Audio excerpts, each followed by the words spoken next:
Hi, welcome to the Tournament Center. I'm Zac Hill, here with old school Magic Pro, Irishman John Larkin. Hi, Zac. It's been a little bit since we've seen you on this stage. Yeah, it's been almost 10 years. 10 years? Almost, yeah. Goodness. Well, you're back. You're playing one of what we call the pillars of the format, the decks that people knew about. You're going to expect to see at your Friday Night Magic at PTQs. Playing mono red. Now we've got a couple of slides, a couple of the cards from the deck up there, and if you and I just want to kind of walk through and talk about what you're playing. Yeah, sure. Cool. So we're starting out with the 1-drops. Now, back when you were around, there was Jackal Pup. Yeah, and this is Jackal Pup reincarnated, Fire Drinker Satyr. Fire Drinker Satyr, yes. So it's like a Jackal Pup. When you take damage, or when it deals damage, you take damage. Yep. It's a 1-mana 2/1, but it fire breathes. Tell me, why is this card so good? Well, I mean, it's just good value for money. I mean, 1 red mana on turn 1, you're putting pressure on them. If you have a few extra lands, you can pump this guy. So he's generally good when you're putting pressure on your opponent. And if he takes damage, you don't care about that because you want to be the one attacking. I mean, the aim of this deck is to put your opponent under pressure. If you're worrying about your life total, chances are you probably lost already. So it's just kind of, you're going all out trying to kill your opponent, and if you die, so be it. Totally. Live by the sword, die by the sword. That's how this deck works. Well, and speaking of, you've got Rakdos Cackler, again, a black or red. Of course, you're just casting it for red, a 1/1 Unleash. You don't really expect to do a lot of blocking with this card, right? Again, this is a type of card you want to cast on turn 1. You want to make him 2/2. You just want to get as much pressure on your opponent's life total as quickly as you can. If you're having to cast him without the Unleash, so you need him to block, you're probably toast already. So again, it's a very one-sided deck, and these 8 cards really help the kind of mana curve. It gives you something to play on turn 1. All right, cool. So let's those are the 1-drops. Let's go ahead and take a look at the 2-mana creatures that are in this deck. And again, there's several of these. You see Ash Zealot over here, Burning Tree Emissary, and Fire Fist Striker. Now, again, why did you choose these? There's a lot of cards available in the format. Yeah, so there was a lot of 2-drops available for the deck, but these 3 in particular are quite powerful. We found just kind of when we were testing. So the Emissary, for example, he costs 2 red mana because we don't have any green, and when he comes into play, you get 1 red and 1 green mana. So it gives you the opportunity to get an incredible draw, where on turn 2, maybe you've cast a 2/1 guy on turn 1, and now on turn 2 you're casting multiple creatures, which is really putting them under pressure. So that's why we included him. He also critically has got 2 red in his casting cost, which we'll see later is important for devotion. Yeah, and I can't wait to check that out. Now, I do want to ask about one thing. This card only adds red-green to your mana pool, which actually can't cast Ash Zealot. Is Ash Zealot just so good that you don't care about that? Well, yeah, I mean, I wish it was red that he created. It certainly would have helped me in my last match as well. It was an issue getting that double red. But it's just, it gives you the opportunity to get a draw where your opponent has almost no chance to win. So for that reason, it's worth playing.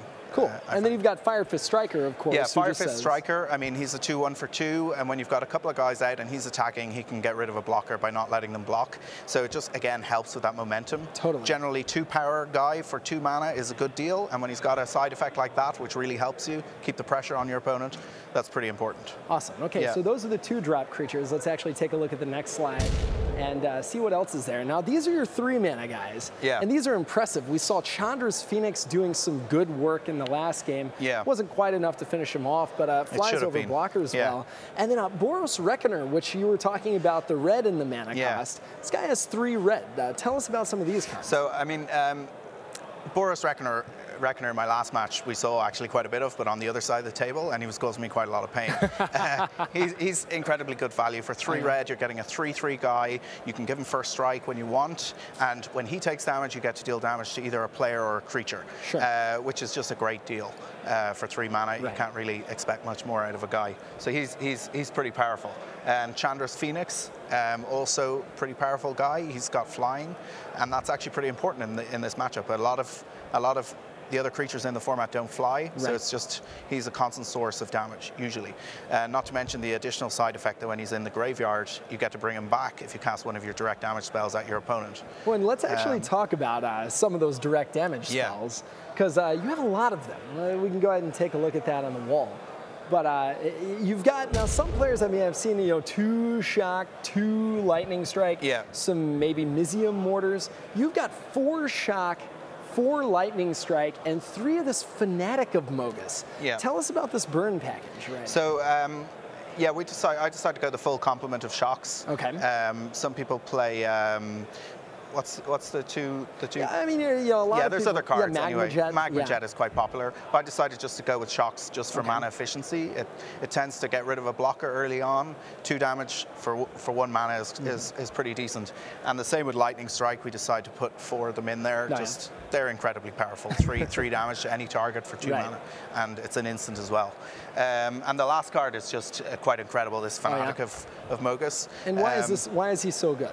Because when he comes into play, you count up your devotion, and he deals damage equal to your opponent to that amount of devotion. So if you've got a couple of other guys in play, like on the last slide we saw guys with red in their casting cost, or red, all of a sudden you can set yourself up to do lethal damage on turn 4. That's so good. Yeah, if you get the right draw, I mean, that's quite a possibility. So that's why they're in the deck. Yeah, and I mean, especially if you draw them in multiples. I mean, you just kill your opponent for like 14 damage. Yeah, exactly. Yeah, they do cost 4 mana though, which is an issue in this deck because you've got, as we see the lands, you're often attacking with Mutavaults and they're often dying. So, the 4 mana, because they're 4 mana, is the reason we only have 3 of them in the deck. Well, yeah, and we see Mountain here, and you just mentioned Mutavault. You've got 4 copies of this. Now, a lot of players here showed up saying Mutavault was one of the keys to the format. Yeah. But we saw cards in your deck that cost, red. We saw cards that cost red. Yeah. A lot of those, in fact. So why not just play all mountains? Why are we playing Mutavault? So the key to Mutavault is it does help with some of your spells, which have colorless, but the most important thing about him is that on your opponent's turn, he's not a creature, he's a land. And why is that important? So if your opponent casts some of the cards that kill all your creatures, he survives because he's in land mode. And so he only turns into a creature when you want him to. Awesome. And he is effectively a creature more than a land in this deck. That makes sense. You could potentially only play 20 mountains if that's what you wanted to do, but we're adding these in for kind of that extra bang against control decks. Yeah, just kind of some resistance. Okay, let's exactly, take a look at your sideboard. Now, first card I want to look at, and then the next slide is just going to have the rest of your sideboard. Yeah. You have 4 whole copies of Mizium Mortars. Now, we saw you overload it last game. It was quite a beating, even though it wasn't quite enough to take it. Why are we playing 4 copies of this card? Good question. Oh, yeah? No, we're playing 4 of them because it's a powerful effect. There's a lot of 4 toughness guys out there that you want to get rid of. Locks it in Smiter, Gold Clan Rampager. Exactly, yeah. So there's a lot of them that need to be killed as soon as possible. Sure. And if you happen to be able to overload it, then it's a bonus. Cool, and then let's very quickly just take a look at the rest of the cards in the sideboard. We see Hammer of Porphyros, Act of Treason, Skullcrack, and a card not a lot of many people thought was a constructed card before this tournament, Frostburn Weird. Just tell us about what some of these do. Frostburn Weird is quite good in the kind of mirror match when you're playing against other red decks. He's still good for devotion because he's red, but he's got high toughness, but he can also pack a punch when you need him to. So he's very versatile and pretty good. Skullcrack is against that the control decks who are gaining life and drawing extra cards. Revelation, Sphinx's Revelation is the perfect card to cast it against. And worst case scenario, it's still 3 damage to your opponent, which is great. Act of Treason is in there for the kind of green decks. If you're playing against a green deck, they tend to have really big monsters, so this lets you get control of it. Quite often they'll just leave one guy as a blocker.